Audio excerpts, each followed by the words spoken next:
everyone. Welcome to podcast number 2 of the Coffee Creator Podcast. You can join us live here on Instagram to ask questions, or you can watch it later on YouTube, and also I have the audio recording on basically everywhere you get podcasts. So, we are going live today with Lifestyle Labs. So, I'm super excited to talk with him. I've been watching his content for well over a year now, actually. Helped me make my decision on this machine over here, the Breville Barista Express. And we're doing a big giveaway too. We're giving away a Gaggia Classic Pro. Together we've kind of combined to do that. So that's going to be really exciting. We have a lot of people that already entered. So yeah, as customary too, it sounds like Lifestyle said he wanted to make a latte. So hopefully he's able to join us and do that live. There he is. What's going on? I'm not good at live videos. I guess. You guys are the live video crew. I'm the film for a week and post it crew. Okay, so you need to cut me some slack. But good morning. Slack, man. You're good. You are good. How are you doing this morning? We're doing well. But my coffee has been on pause. I've been editing real estate videos all morning and haven't been doing any coffee. So you guys get the first coffee shots. Sometimes those are the best, and sometimes they're the worst. So we'll see how it goes. Exactly. I know you're about to pull a shot too. Yeah, it's perfect timing. So let's do that. Is your rocket pretty warm right now? It is as warm as a coffee machine can get. Dang, nice. I have questions. My buddy uses a rocket. My buddy, I think on here he's like at Duffer or something like that, but his name's Peter. But I haven't got to use his machine too much. I don't spend that much time back home anymore. But I do have a lot of questions between this machine, the Gaggia, and that machine, like performance-wise. I know there are different bars. Like I'm sure it's a 9-bar system, and this is 11 bar, but I'm interested to see like what you think component wise, how much better or worse. My biggest complaint with that Gaggia is the steam arm itself. I think that's the one component on it that feels really cheap. Yeah. Like on the rocket, like this is a very solid thing. It's on a ball joint and everything is extremely solid. The Gaggia has that one component that makes it feel like an entry-level machine, Yeah, what's nice is it's very, I'm comparing to the Breville, but compared to the Breville, it is much, much more powerful. Like, as far as the Barista Express. Power-wise, yeah. Power-wise is better, but like the actual build quality of the steam arm, I would say is worse. Yeah, I agree with you. It feels a little chintzier, but it does, I will say though, it seems like at least if I'm comparing the Breville Barista Express and this one, it seems like this doesn't get the milk sticking on it quite as bad. So that's kind of something I've noticed a little bit, is that like milk doesn't burn to it. I think it's because it might be a different type of tip. I think it's mostly because it steams quicker, so it's not sitting there baking on for as long. Yeah, that's a good point, yeah.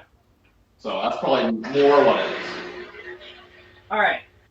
Well, you pull your shot, I'll pull my shot, and let's see what happens. I have a feeling this is not going to work out. I'm trying to pour some chocolate on top of mine, see if I can do this live. It's probably not going to work. It's probably going to make a mess, but we'll try to make a mess. It'll be fun. All right, let's, you know what? I need to add some water to this guy before.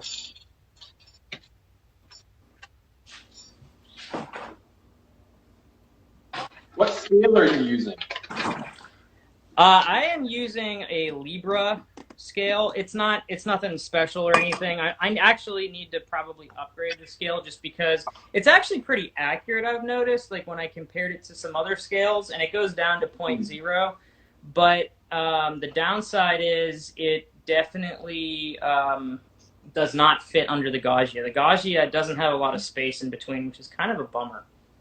I'm going to release a tips and tricks video on how to kind of get around that.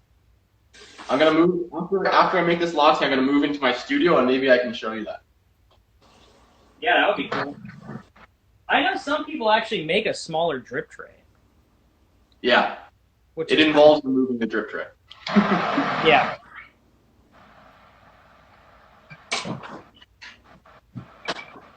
All right. So this chocolate is probably going to go everywhere. It's going to be a freaking nightmare. I can't wait. All right, let's see. Is it? Let's see if I can get a good angle on. Actually, you know what? I'll just turn this. What am I doing? Here we go. That'll be easier. All right. Live on top of chocolate. This is going to go horribly. It's like so close. Hopefully it pours over the edge. Oh, it's kind of working. It's probably making a mess on the other side. Ooh, that is actually kind of pretty.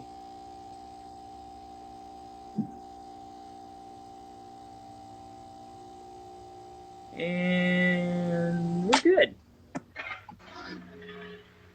That didn't work out horribly.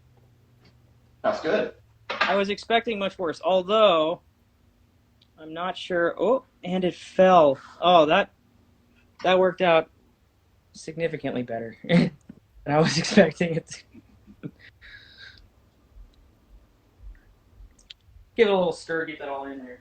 What are you making? A little latte or something? I'm gonna go latte. So we've got them both going at once here. The one-handed latte. One-handed, yeah, that's difficult. You don't have a like a phone holder or anything? No, I don't. Bummer. Here we go. Oh, that's a beautiful, beautiful shot. It looks like. I like that one. I like that that portafilter nozzle you're using there. That is pretty cool. How it just like goes to one. Yeah, if you only need one, might as well only use one. Yeah, I don't know why. Like everybody has the two-sport pour, but I don't know why. Really, it doesn't make a whole lot. Looks plenty. So definitely one of the nicest parts about the Rocket is like the milk never sticks because it's a dual wall steam arm, right? Yeah. That's what I was wondering too, because I think the new Ranchilios are dual wall, aren't they? I would hope so at their price point. Yeah, I'm not sure. Is this one? I actually don't know if it is. I don't think it is. Is it? The whoop. The Gaggia almost. Bummer. My chair just fell. The what? No, the Gaggia, yeah. Oh, wow, that looks pretty good. You figured a way out to not do one-handed. Look at that live art pour. Clutch under art heart. We have Milk Scribbler on the line, who is... Oh, well, you can't do that to me. She's pretty nice. I'll say I did a terrible cappuccino heart the day I got the Gaggia, and she gave me some hearts. Oh, she's giving us hearts now. I appreciate it. I would love some feedback from Milk Scribbler. That would be make my day. Yeah, she's unbelievable. Every time I watch one of those pours of hers on Instagram, I'm just like, oh man. It's almost like pornographic or something. It's just so perfect. Well calculated for sure. Let me pop on over to my studio now.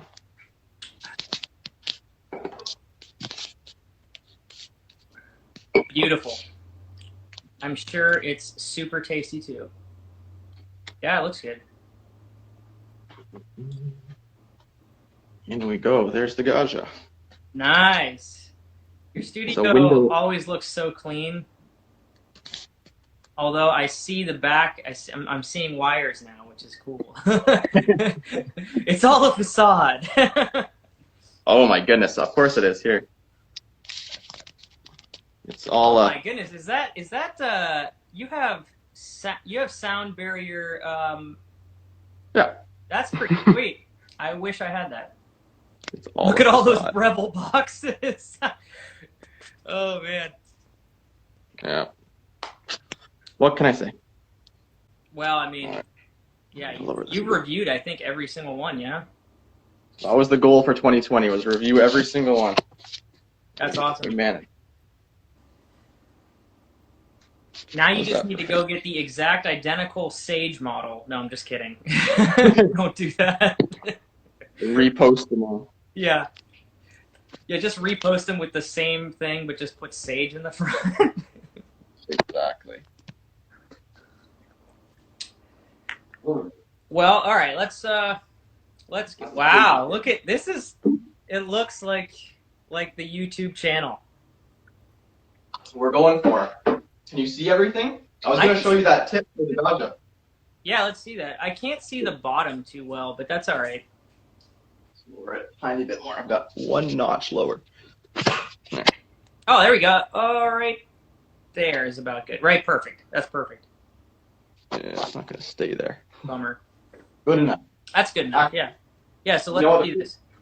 There's a quick fix to that. Just move the table up. Oh, I think it just moved slightly, but that's all right. It looks actually better now. Yeah. No, this table goes up and down, so it's nice. Oh, cool. So, what people are saying is because this is the only actual water outlet, unlike the Brevilles that are forcing all the water from like backside, top side through their solenoids, this is the only thing that's actually outputting water into the drip tray.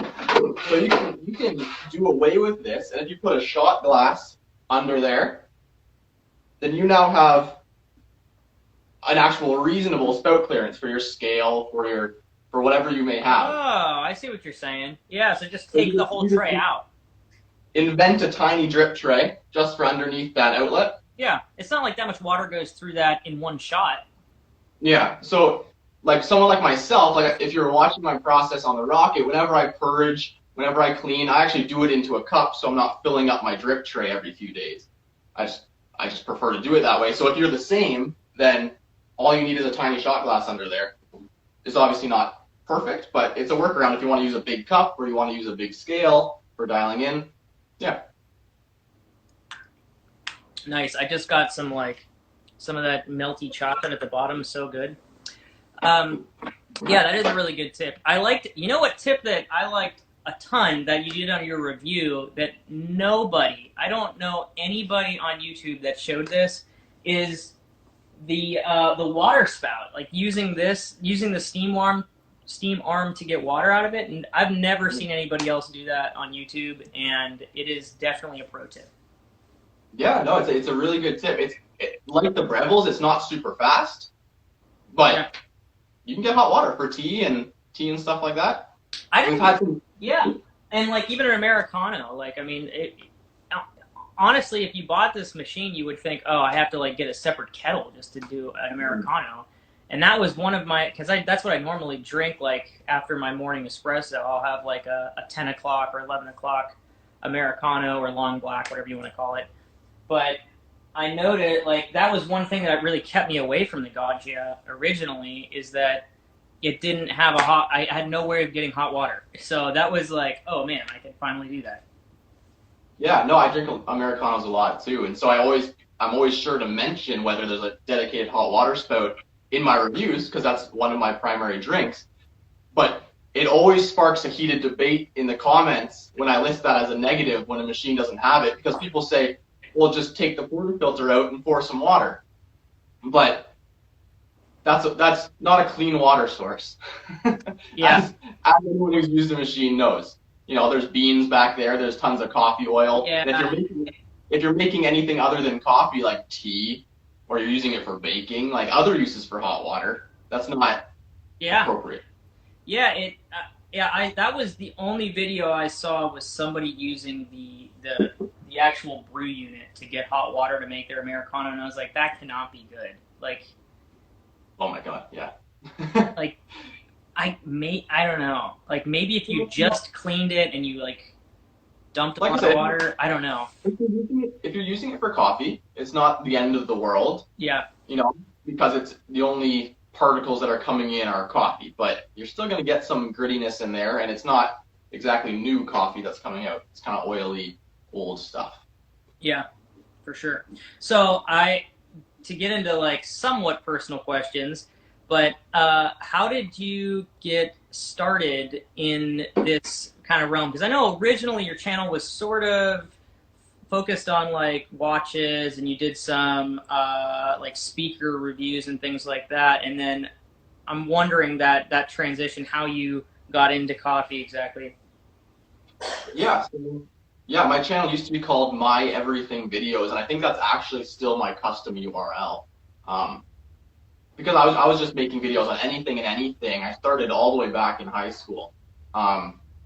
Just trying to share stuff that I was passionate about and that didn't have a lot of video coverage currently. Because as a younger person, that's how I liked to shop, was online. Yeah. I could actually see, close-up, real videos of these products, not edited ads from the manufacturer. So that's how I started the YouTube channel as a whole. When it transitioned into coffee was when I was looking to purchase an espresso machine for myself. And I ran into that same issue of I didn't feel like I was getting like a genuine feel for these machines, right? So Yeah. I have a slight background in photography and videography, and I said, I can combine as a person going out and being a buyer in this range of coffee machine. I can then take that experience of going through and buying, and then I think communicate it relatively well out to an audience with high quality in a really genuine way. And that's always been the cornerstone of this channel, is these are honest reviews. I don't sell coffee machines. I'm not Whole Latte Love. I'm not, a retailer. Yeah. I give a better machine, and as we saw in some videos, like the DeLonghi ones, if I don't like it, I'm gonna say it. Yeah. And I know you were the same. So yeah. I think it's really refreshing, and that will always be a cornerstone of this channel. Is I'm gonna say stuff I don't like. Like the steam knob on this is pretty hard. It's crap. It's hard. And they don't. You know what's dumb about it? That's like one thing that this machine particularly has a ton of items that you can add to it, and you could really go crazy with it. Which I actually have a video coming out on switching it to a 9-bar instead of 11-bar, but which maybe you shouldn't do. I'm going to tell a disclaimer, maybe don't do it, but I did it. But as far as that, all the extra gadgets, nobody really has a replacement for this. And it's kind of odd because it's a super easy, it looks mechanically super easy to pop off and pop a new one on. We're waiting for Crema Coffee Products to enter the chat here. Knurled metal steam knob. I'll make a video. That would be fantastic. Yeah, same. It's the same thing. It's the same thing with the portafilter. I don't know why companies skimp on portafilter quality. It's the one thing you touch every single day. Yeah.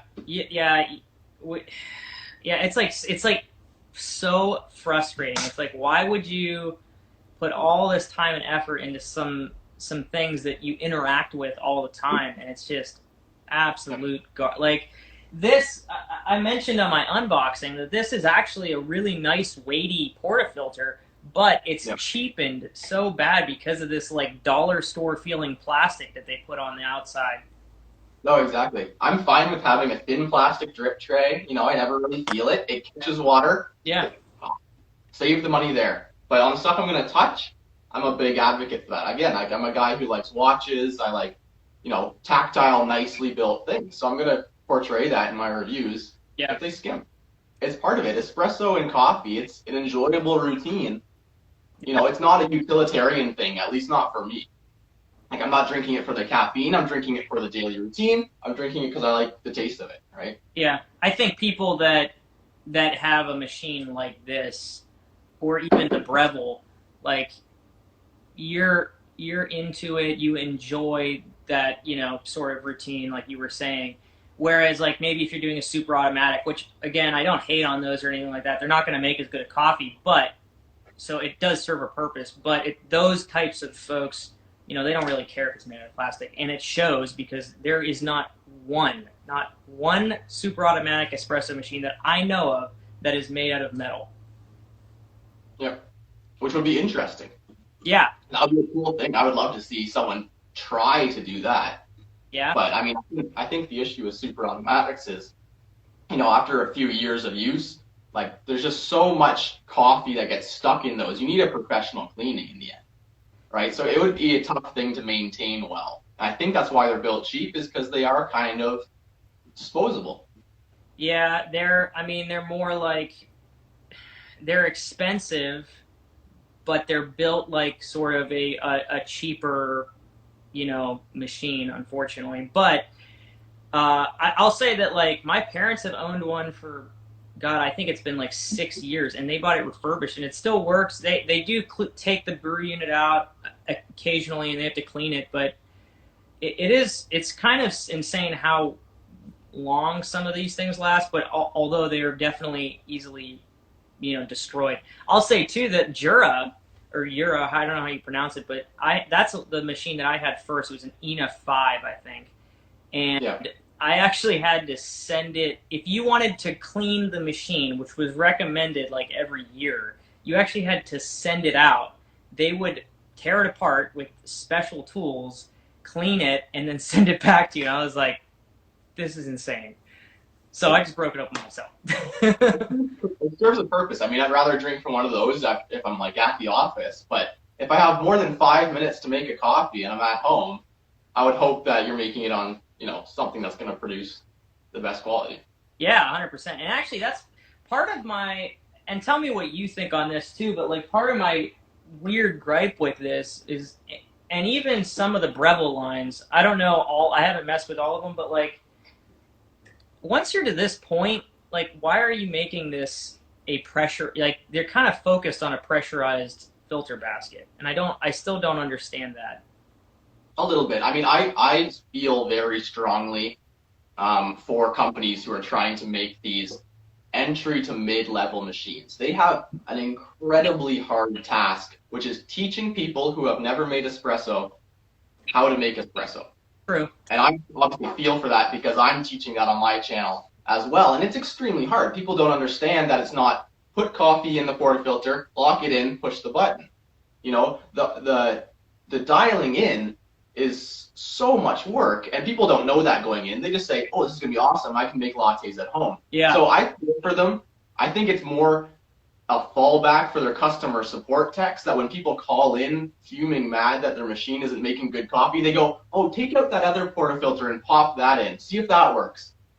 And the person will go, oh, yeah, that's much better. And they know, okay, that's one machine that didn't get returned. Yeah. So yeah, I feel right. for them. I mean, it's a business at the end of the day. Yeah. So I think it's interesting at what price point that transition happens at, but I think it's obviously, like that, it's a business well studied of what price point that should happen at. Yeah. People under $1,000, this could be their first machine. Over that point, you're getting into heat exchangers and stuff. That's probably not someone's first. Like the Rocket's not shipping with a pressurized portafilter. Like, there's some transition where they assume people know what they're doing. Yeah, for sure. I mean, if you're buying like a Rocket, like, if you're using a pressurized portafilter, like, something's wrong here. But yeah, Milk Skriller said, she said that it took her a while to even know to use a scale. I was the same way. Like, when I first got that machine, actually, one of the only reasons I think I like kind of understood the scale was one of your videos where like you showed the dialing in process, and I was, it's pretty incredible on that machine. Like, depends on the beans. Sometimes with the little dialing thing, it gets within like 5 grams, which is relatively good. But then other beans, like a lighter roast, there's times where I get discrepancies of like 1.5 to 2 grams, which sounds like nothing, but it is a massive difference. I think people have, it seems very anal to need to use a scale for your coffee. But what it comes down to is getting that consistent dose and knowing what brew ratio you're using. So I agree, yes, measuring to the 0.5 gram does seem like overkill. But whatever your method is, you need to know what that brew ratio is. Yeah. And that's, again, why Breville kind of signed themselves up for a world of hurt with all their integrated grinder machines, is because it's just a timer knob. And as people are changing the grind setting, trying to dial in, it grinds more or less beans in that same amount of time. So they're adjusting the grind at the same time as the dose. In combination with never having dialed in before, it's a nightmare. Yeah, it is. It's truly a nightmare. And I think their Smart Grinder Pro does a decent job of it. because I think it goes down to like the fraction of a second. My buddy who uses a Rocket uses one of those, which he should probably upgrade soon because I think there's a lot better grinders out there. But it does a decent job though. I mean, it's reasonable. But there has got to be a point. I've kind of wondered too, like at what point does like obviously like 0.1 grams I don't think is going to make a difference, but I've kind of wondered for a while now, like at what point does like a fraction of a certain gram truly matter? You know, when do you start noticing big differences in your shot quality and changes in your shot? Yeah, I mean, you look at a guy like James Hoffman. He's going to be adjusting his dose by half a gram or a gram. Yeah, I think I'd be able to taste the difference, around a gram and a half, maybe two. Yeah. Maybe a gram. It depends what coffee it is, right? Yeah, that's true. I've noticed, honestly, even probably at 0.5 grams, maybe a little bit more. I don't necessarily say that I noticed a difference in taste because I haven't really tested that a lot.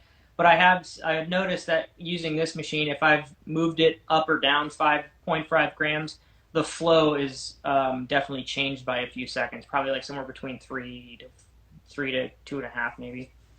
Yeah, no, for sure. Yeah, I mean, the art of getting a consistent dose is really an interesting one. I mean, you see a lot of stuff coming out from really cool brands, doing automatic dosing and stuff like that. But all these workflows are really meant for a commercial setting. Like when you're at home, you have time to weigh these out. I mean, it's really nice to have a single dosing grinder, and what you put in is what you get out, and like, sure, it's great, but people need to understand that is a luxury. Yeah. Where at the end of the day, you can just be weighing how much ground coffee goes in your portafilter, and that's going to be as accurate as any other $3,000 single dosing grinder, bean dosing machine, right? Yeah.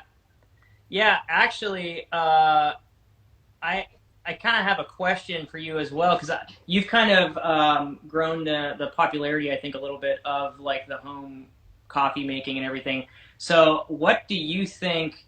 And I think Oracle, you did a video on the Oracle, and I think that's probably the cutting edge of what I would consider like a simplifying the home barista sort of. So I want to kind of pick your brain a little bit. Like, what do you think is the next thing they're going to try to simplify or add to their machines from both perspectives? I know, like, for example, the super high-end crazy stuff, like they'll add things that like flow rate and things like that. That's becoming very popular. But I'm wondering what you think on both sides of that spectrum between, the super high-end flow rate type stuff and then maybe like the home barista style, Oracle. What I would like to see is, as every industry is doing right now, people start to integrate AI. And this goes back to Breville's existential crisis of teaching new baristas how to use espresso. But if they started integrating things that said, especially on something like the Oracle, where it doses and tamps for you, if you lock it in, you pull a shot, the machine on the touch screen will say, taste the shot, and it'll give you options, too thin, too thick, too acidic, too bitter. And you just press one, and then it'll make an adjustment, and it'll pull another shot. That's what I would really like to see, because even on the Oracle, people still need to know what to do. Yeah. I think a really light roast, okay, they're going to maybe watch one of my videos and get the flow into the right range, but then it still could be super under extracted. Do they know to turn the temperature up? Do they know to maybe pull a little bit of a longer shot? No. So I would love to see a machine start to integrate some of that for that beginner barista. I think that would be really cool. That is something I had not thought about, but makes perfect sense when you just said it. So, yeah, that's really cool. Breville, feel free to take that. I'm not going to hold you to any royalties. I don't have time to do it myself. Yeah. Seriously. Yeah, that sounds interesting. I've kind of wondered too if maybe some more maybe to the Oracle level they'll start adding the like an Akai scale, sort of like Baratza does, or some of the other coffee grinders that I think some actually weigh. Somehow it weighs it as it's coming through. I've seen that too, but that would be interesting to see. Yeah, so I think that would be the next thing I would mention is I would like to see some integrated scales. Now I understand why companies aren't doing it from an engineering perspective. As an engineer myself, like it's a nightmare to put that kind of integration into a drip tray with water and try to keep it in any kind of an affordable range for a consumer. Yeah. And then you also have to deal with calibration of that scale. It's gonna go out of calibration just because of the nature of where it is. Like all of these things. So I understand why they're not doing it, but I would love to see a sub $2,000 or $3,000 machine doing it. Yeah, that that would would just be. be Yeah. everyone sees the value of it now.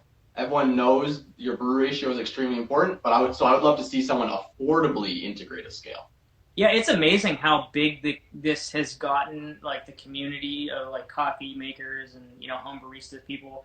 It's just so cool to see everything grow. But I think you're right that like at this point, because it has grown so rapidly, other companies are just like they're just not necessarily ready for this giant consumer base that's ready to spend, $700 to $1,000. I feel like there's a lot more people now that are like, yeah, let me do this instead of spending. And I've done a cost breakdown before. It's cheaper. Like I know it sounds insane. Let me spend $1,000 on an espresso rig for my house, but if you're going to Starbucks or whatever coffee shop every day and you're buying a coffee or two, even you're gonna rack up the bills. And even if you're buying like those pods, like Nespresso pods, those are astronomically expensive over 1 year.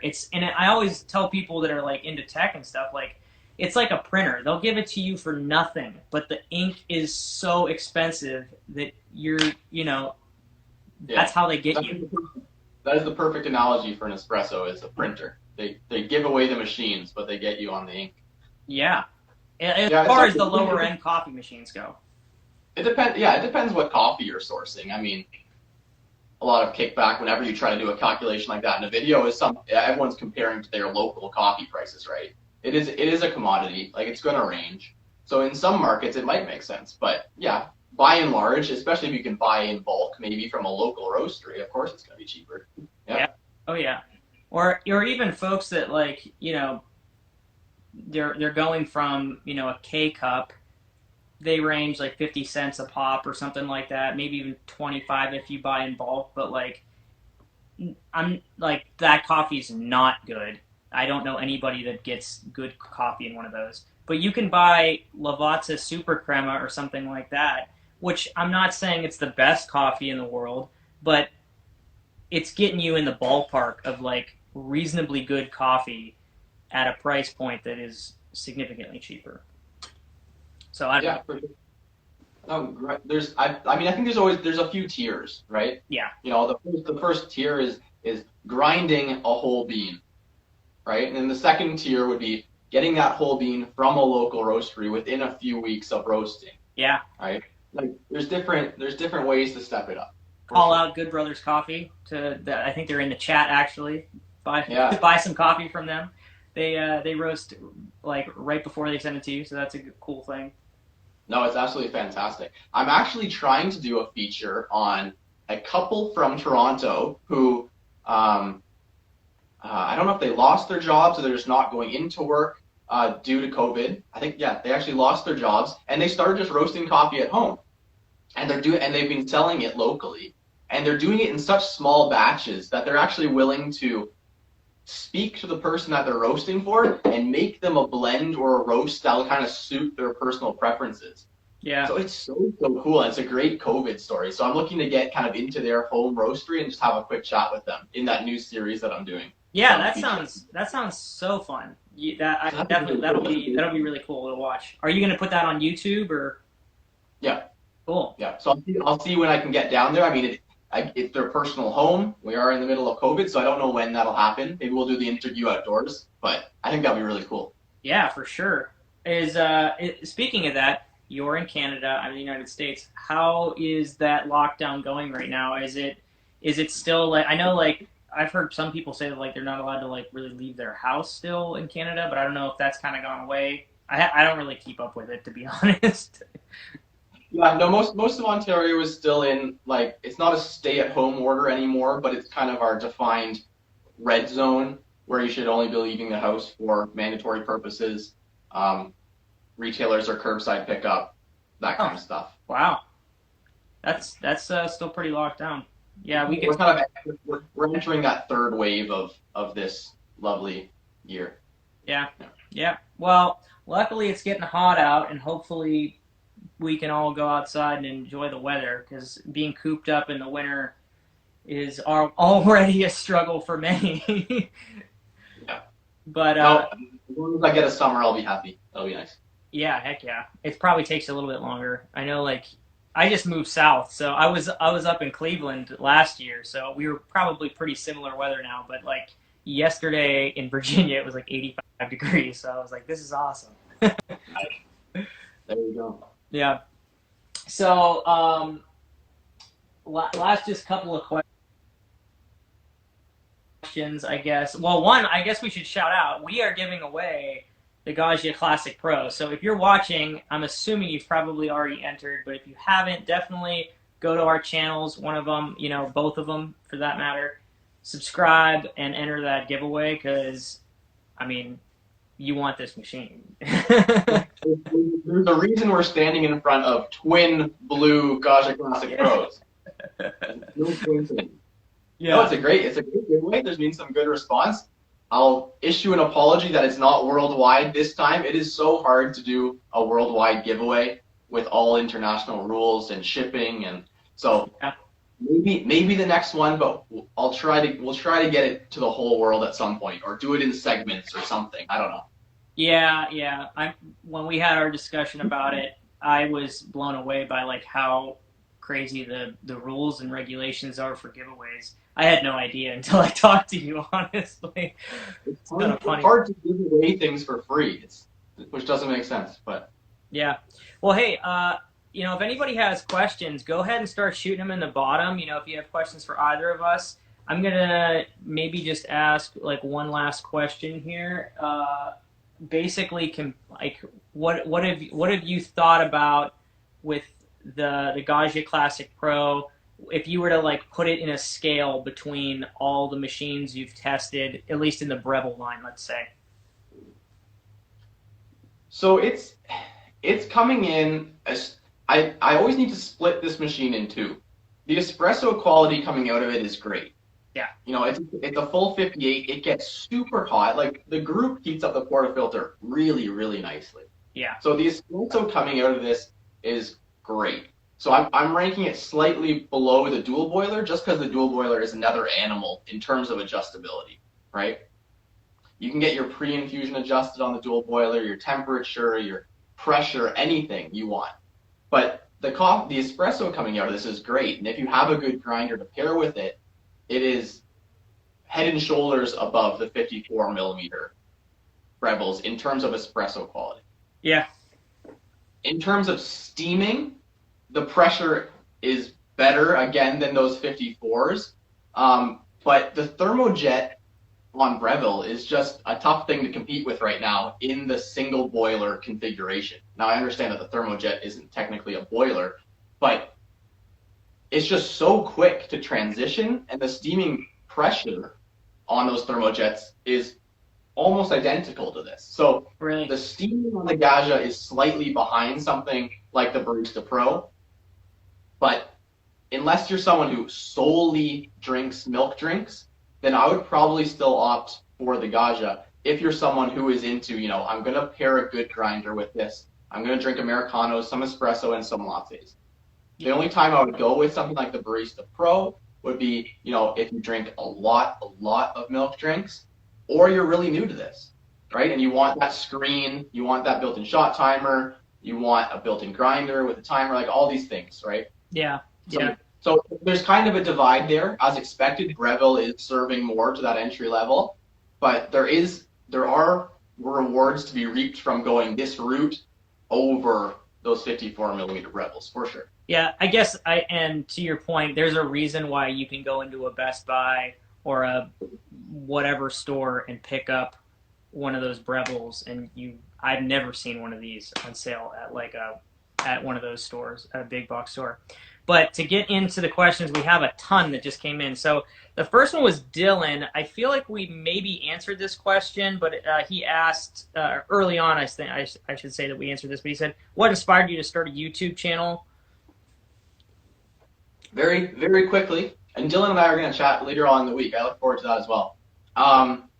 So my channel was really largely anything and everything that I was interested in. I was looking to buy a personal espresso machine, being someone really into that kind of world otherwise. And then I wasn't satisfied with what was out there, with absolutely zero disrespect to Whole Latte Love, because I love what they do, but they are a retailer. I wasn't 100% trusting their opinion because they are selling these machines. So I wanted to take a completely unbiased opinion, which was my own, combine it with some good production quality, and give that experience to people who are looking to make those same purchases. Yeah, and actually, let me kind of double that. That was sort of the exact same reason I got started. I put out that La Specialista video because I felt super misguided from, and I'm not, again, I don't want to hate on Seattle Coffee Gear or any of those folks. I think what they do is great, and they can at least show the machine off better than we can quickly.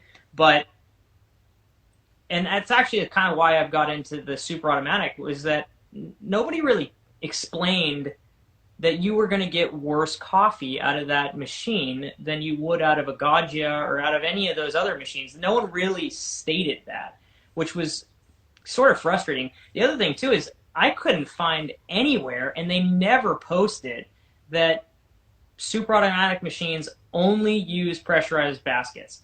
So I didn't even know that up until about a year and a half ago when I was looking for a new espresso machine. And I really dug into all the chat rooms and all that stuff. But so anyways, I'll get off that discussion, but thanks for answering that question. Justin, he asked, what's your favorite roaster in Toronto, or favorite notable roasters? So as anyone knows who watches my channel, I drink 90% Balzac's coffee. I think that their espresso is just the epitome of what espresso kind of should be. It's that baseline. Again, no affiliation with them whatsoever. You're welcome for the free shout-outs, Balzac's. I just reached out to Smile Tiger, which we did that feature on, so I've got a lot of that in my cupboard right now.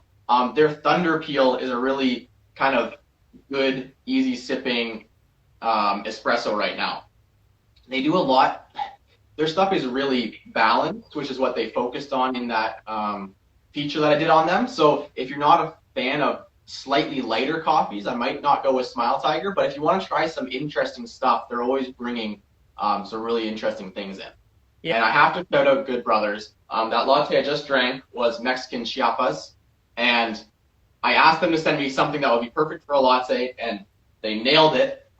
That one is really good for any milk drinks. So check out the Good Brothers Mexican Chiapas if you drink a lot of lattes. Yeah, I roasted my own Mexican Chiapas. I've been using that. I've been roasting that one for so long. I just love it so much, just because it has this sort of milk chocolate flavor to it that just really pulls out. And that's kind of why I use milk chocolate in my espresso this morning. Actually, and then this question comes from Jonathan, and I actually had this exact same question and sort of a comment. I think I'm going to do it, but he asks, is it worth an install on a PID for the Gaggia Classic Pro? You give your 2 cents, I'll give you my 2 cents. For me personally, and this is a very personal thing, I don't really mess around with my machines too much. If I wanted a machine with a PID, I would buy one with a PID. I'm used to using machines where you have to temperature surf a little bit. But especially on something that's very consistent and reliable like this, it's manageable. Yeah. Right? So for me personally, no. It's kind of twofold. One, I don't want to open up a brand new machine.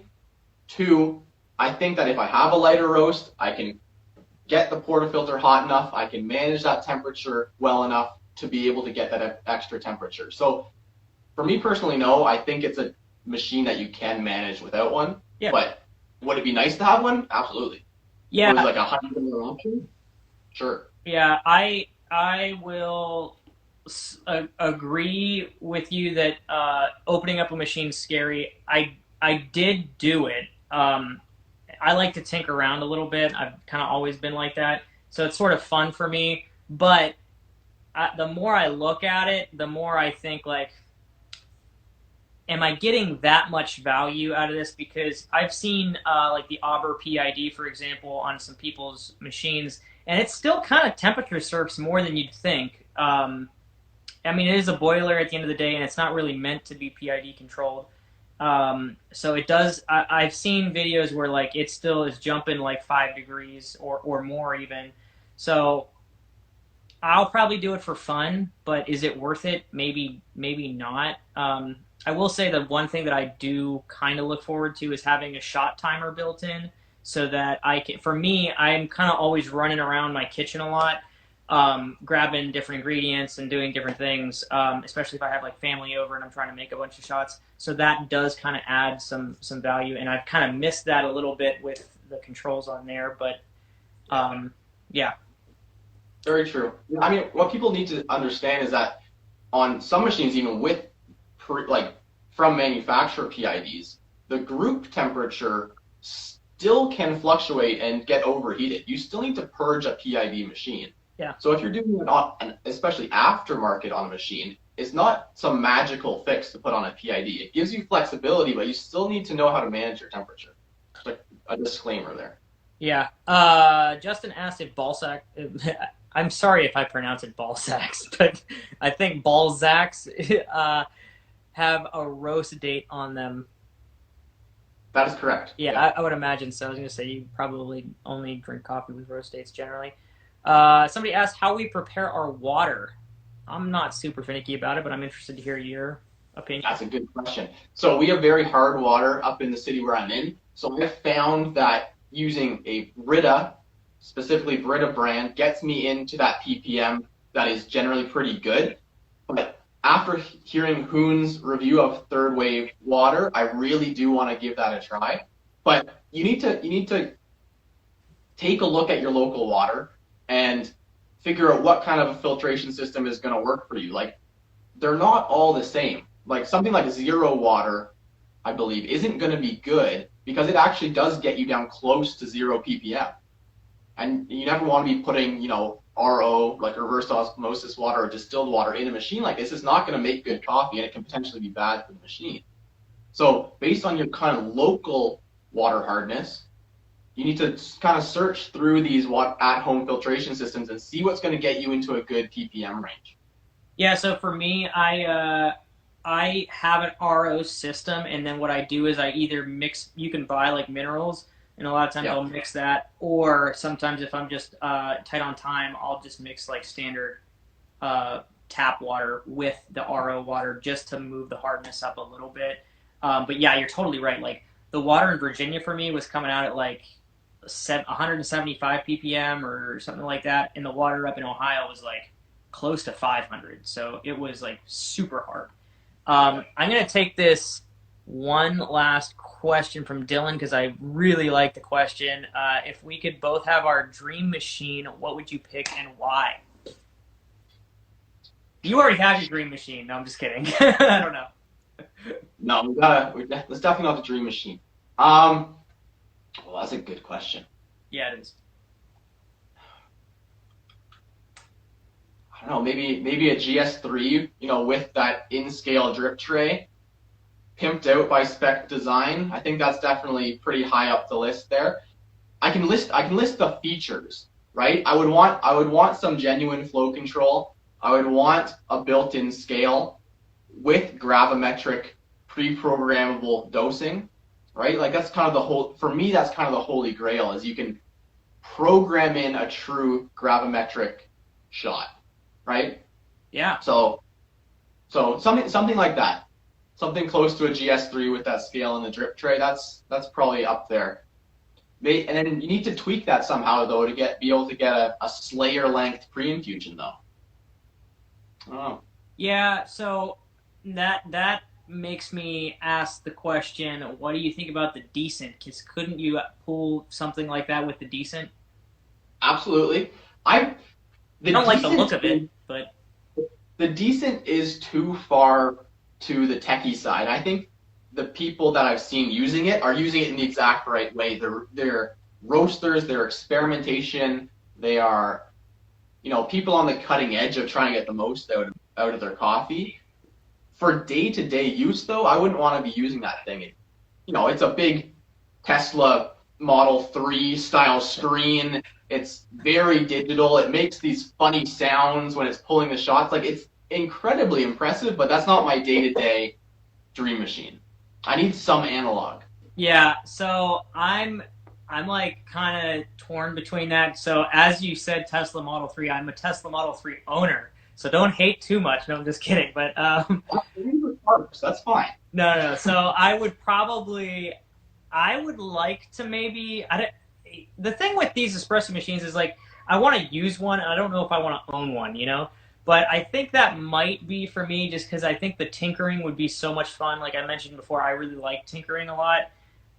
But if I were just to say like a standard like machine that's like more on the normal range of like machines, I've been eyeing that Bizarra, that BZ13 DE for a little while. It's not the craziest machine ever. Obviously, like you can get like the Slayer or something crazy like that.